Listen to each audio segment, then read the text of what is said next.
Yeah, a lot of weird shit happened in this room. That's all I have to say about that.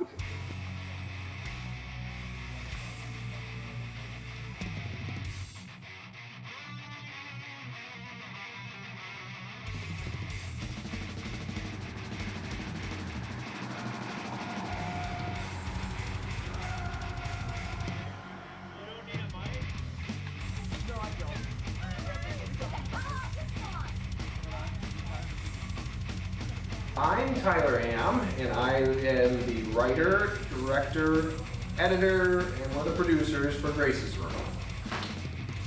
And you acted in it. Oh yeah, I did it too. There's so many things I forgot.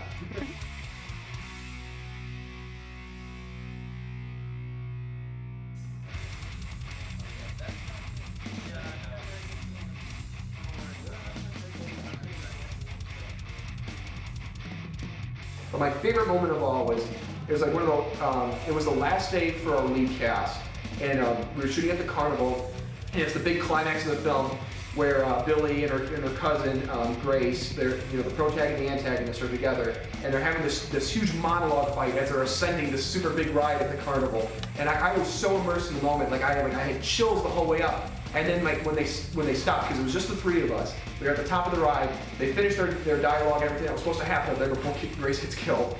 And they both just stopped and turned to me, and I'm just sitting there like in awe, like, why are you done? Don't stop, keep going. And it's like, they're like, well, we're done, what do we do? And like, I just started crying. I was just like bawling my eyes out. I'm like, just give me a hug. Like it was just the best moment of the production for me, because it was like my writing was happening before my eyes. Hey, go home! You say it? Yeah. Go fuck yourself. Yeah. Well, Can you do it super loud? Okay. Do you remember how we did it for River City Panic? How Yeah, you like screamed this. it? Do it as loud as you can. Even louder! I want those guys over there to hear you. Okay. Alright, ready? Yeah, like as loud as I'm gonna yell it at you, you yell it back at me, And okay? angry. So mad. Hey, go home! Go fuck yourself! Yeah. The louder the better, bud. Yeah, top of your line.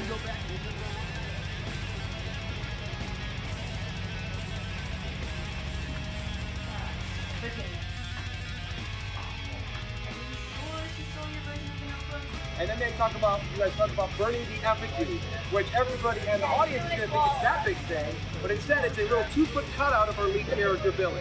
And then you guys burn this little thing, and it's really fun. You guys need that. Some people will, my parents will, okay? Tyler said it was going to be lower key than our last movie, and it definitely was not. There was a lot more effects than I was expecting there to be, so I was a little nervous about how we were going to pull that all off, but I was probably nervous about that until we were done filming.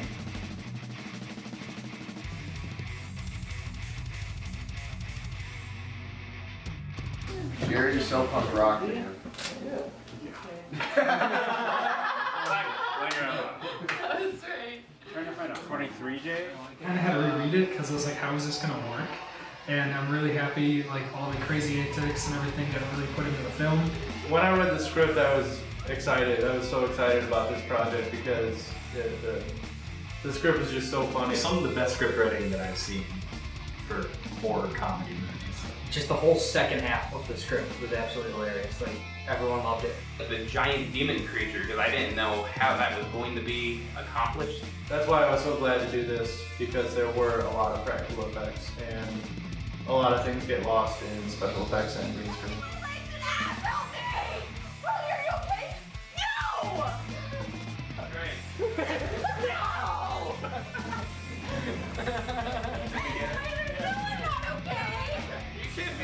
We're towards the end, so we're all tired. Are you filming right now? Yeah, I'm gonna film you right So we're now. all very tired. Mark, what day is this? Is this day 7? This is day 7. Yeah, it's day 7 of 9, so. So we're exhausted, but it's close to the end, so we're all kind of getting sad because our leads leave tomorrow. Rachel Alex. I am playing the role of Billy. So I end up being ordered to the back when she's here, because by the end, yeah.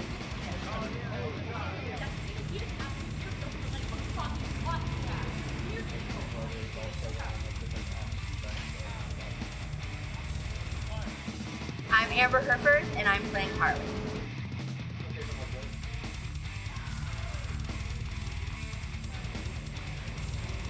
Tyler liked me, and here I am. Patrick Garrigan. I played Diglett. I'm Sean. I play Sam.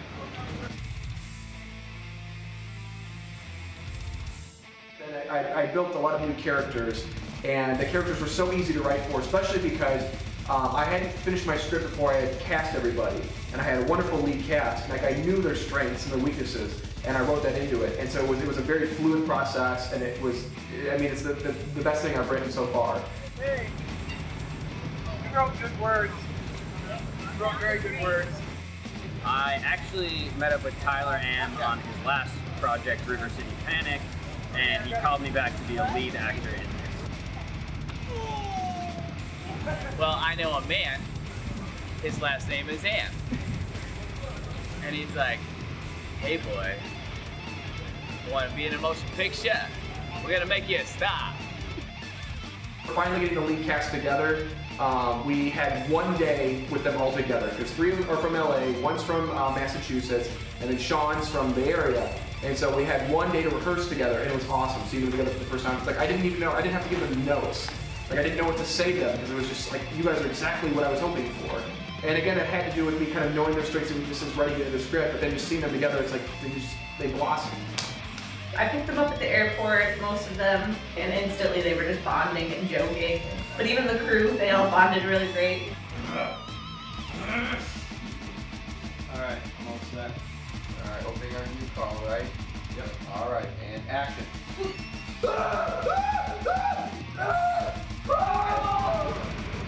I am Carl! My name is Nick Chim. I play Carl. I got involved because I worked with Mark Wilkinson, the cinematographer. And Tyler, the director, saw me in it, liked me, and wanted to cast me in his movie.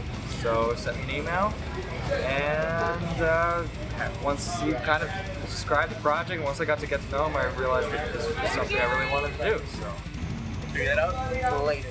Just seeing the cast all together. So it was cool to see them in their costumes, interacting, and to see that they were like all friends already, which really helps sell the movie. And everybody just really knew how to have a good time and still be productive and stay on track.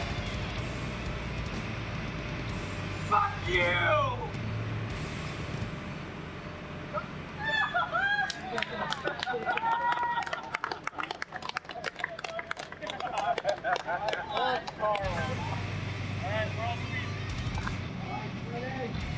We were running super far behind schedule, which is a regular thing. And there was something that we were talking about cutting. Rachel Alec, who was my lead, Billy in the movie. And she overheard this, and she's like, no, you can't do that. And I'm like, Rachel, there's just not time. Like, and like, this scene doesn't involve you. Like, don't worry about it. It's something that I can part with. She's like, no, because you're losing your writing. Like, you shouldn't do that. You shouldn't have to make that compromise. There's ways to make it work.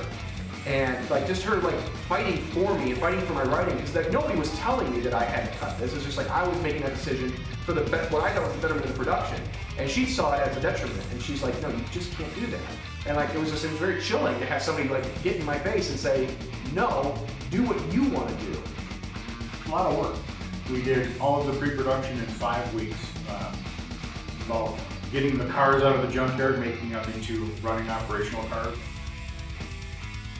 Probably when we got to light the car on fire, crash everything, do all those kind of special effects. And then just being around the whole crew and cast was always entertaining and fun. No one! How can we possibly explain to anyone that we found half a fucking goat under a 13-year-old girl's bed and somehow we weren't involved? I have a very vivid imagination, so that's why like things like horror and fantasy, it resonates with me. I love that. I've always been that kind of stuff. Like I like having grounded real characters in real settings, but with weird fantasy and horror twists. I mean, I love trauma now, and the idea that just make your own damn movie. Doesn't matter how schlocky or shitty it is. It will find somebody. Somebody's gonna love that. I love good, bad horror movies. Not like intentionally bad stuff like Sharknado and things like that. Those are okay, but it's like movies where you can tell somebody put their heart and soul into it, and it came out all wrong. But thankfully, we still have a video store in town. We just go and look for the shittiest box art, go home and love it. It's like we are the people that are going to take care of those films. And I love working with my cousin. She's my co-writer on everything. I'm the idea guy.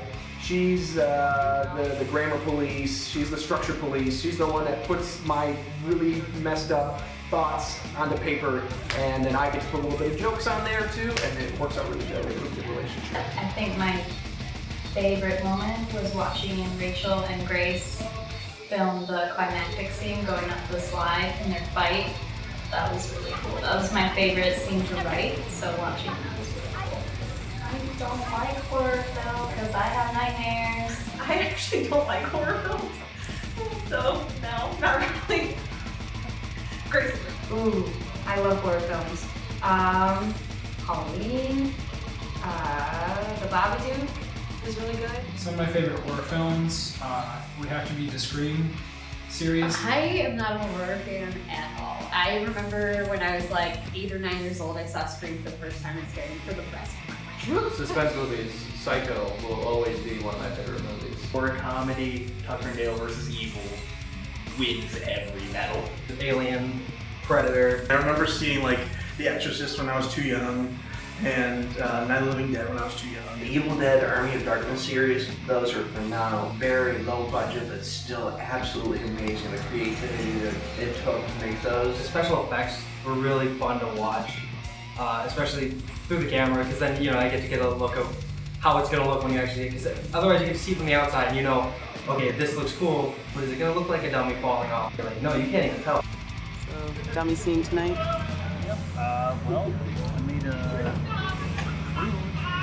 analog for Grace. I'm going to fill this with some Ziploc bags full of blood and dropped off the ride. Not sure how that's going to turn out yet. We'll see. Okay, hang on right here, gang. Something will happen.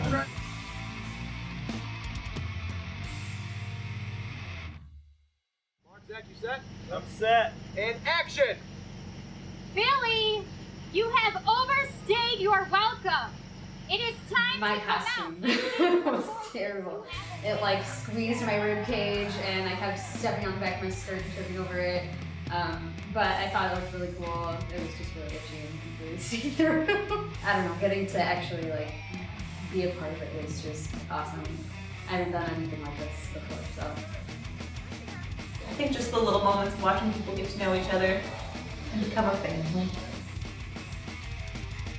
This is the best to me. When I'm creating and I'm pulling people in and we're working together and we're seeing something happen.